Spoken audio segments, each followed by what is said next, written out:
and good evening. This is Mountain News at 6. Serious questions are being raised by authorities in both Kentucky and Louisiana about a canine handler and search team leader.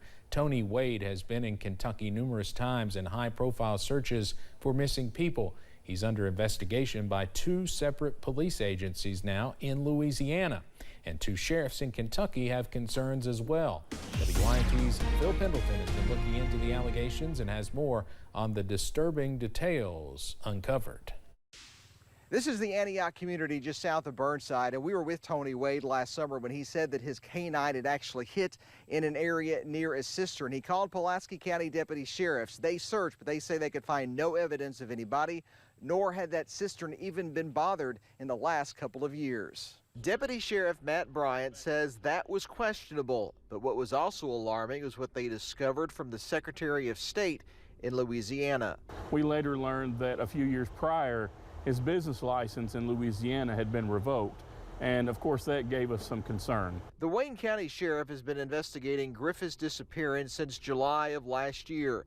Tim Catron says he was instantly suspicious of Wade, and even more so when he says Wade took credit for finding victims that he knew others had found. Catron also said Wade told Griffith's family he was in daily contact with sheriff's deputies, which he says was not true. All of this is coupled with a Louisiana investigation into donations solicited through PayPal and Amazon. Police in 2 jurisdictions are looking into Wade's alleged involvement as an animal cruelty investigator and are calling on people to report any donations they made to Wade. Ricky Griffiths' sister tells me that they severed ties with Tony Wade and his crew because they learned of some questionable practices. They say that he was constantly asking for money. In fact, they say that he asked for money more than he did actually searching. In Pulaski County, Phil Pendleton, now back to you. Police in Kentucky tell us they are not aware of any active criminal investigations against Wade, but say there could be an investigation if people question if money donated to Wade was actually used for search purposes. Kentucky State Police say a Bell County man shared sexually explicit pictures of minors online. 47-year-old Robert R. Price was charged with 5 counts of possession of matter portraying a minor over the age of 12 in a sexual performance. Troopers say they executed a search warrant at a home in Middlesboro on Thursday and found equipment used to facilitate the crime. A Laurel County Sheriff's deputy arrested a Keavy man officers say stole a chainsaw from a barn. Police arrested 46-year-old Jacob Sizemore on Thursday.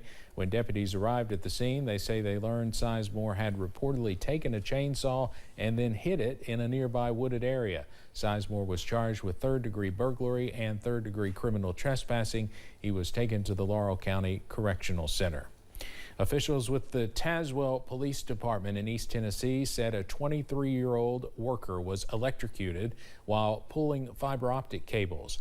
Officials say the worker came into contact with a high voltage line. Crews say they were able to disconnect service from the line and rescue the man. Officers say he was a contractor with Logan Communications. The man was taken to a nearby hospital before being flown to Knoxville. A Michigan woman died in Buchanan County, Virginia, after police say her car experienced mechanical failure. Virginia State Police troopers say 36-year-old Jessica A. Conksel of Woodhaven, Michigan, died on Tuesday. Troopers say Conksel's 2004 Honda Odyssey was traveling east on Route 645 when it ran off the road and went up an embankment. Officers say a 58-year-old passenger was taken to a nearby hospital for treatment of minor injuries. Well, the forecast back here in London tonight looking pretty good, but around us, we're taking a tour on radar. It's looking a little bit rough in some spots, but not too overall bad. Let's take a look at live pinpoint Doppler radar, and you can see some areas we're watching some trouble spots. Let's start down in the Cumberland Valley. We see one about basically in 2 parts of, looks like northern Whitley County into the London area. Actually, matter of fact, pretty close to us here in London. trying to look around to see where that could be. I think I see it off in the distance, actually, over here from downtown. So again, we're watching that one pretty closely. We go back out to the Cumberland Valley. They're getting pretty good shower there, a little soaker there in Harlan County, coming out of Leslie County at this point, one up near Jenkins. I just see that now as we head toward the Big Sandy, and then back over toward Dorton, over toward Pike County. But our game of the week over in Betsy Lane, the ARH game of the week, looks dry for the moment. We'll keep an eye on them as well. Let's go on over to our temperatures. It is still warm out here. 82 Irvin, 82 Somerset, 83 Monticello, 81 in Manchester. And again, we're going to see some cooler temperatures as we head into the overnight hours, getting down to the 50s. We'll have the rest of your forecast coming up here in just a few minutes. Steve? All right, Brandon, thank you.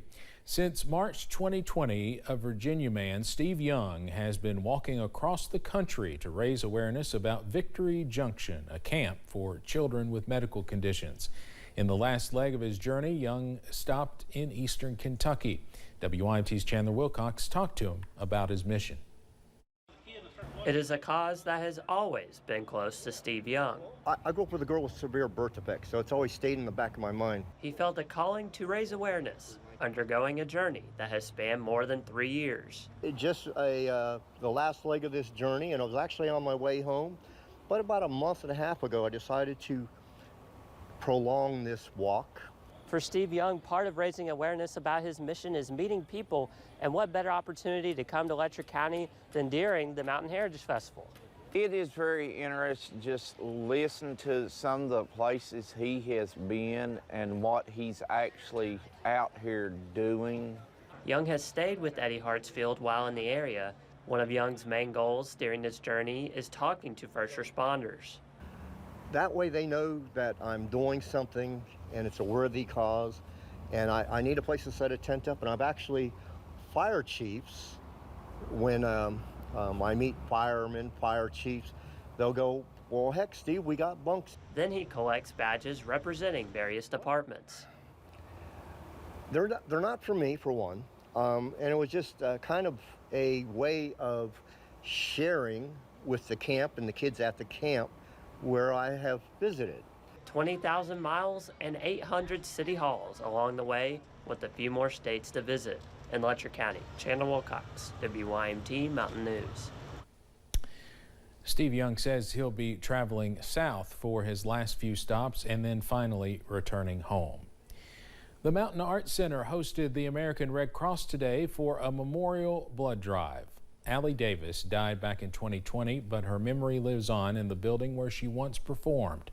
The Allie Davis Memorial Blood Drive pumped out its third year of blood donations today, with those involved saying it was Allie's way of helping, allowing her legacy to flow out of others when it's needed most.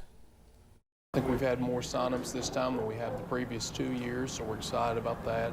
As everyone has probably heard, there's a blood shortage going on in the country, so it's very important that everyone come out and do their part, because that's what Allie would want for us. Hear more about the drive and the driving force behind it tonight at 11. Chicken, we got all that and more here at the Chicken Festival in London. We'll have the full forecast for your fall weekend coming up. And we will continue our live coverage with a look at some other things going on at the Chicken Festival in downtown London.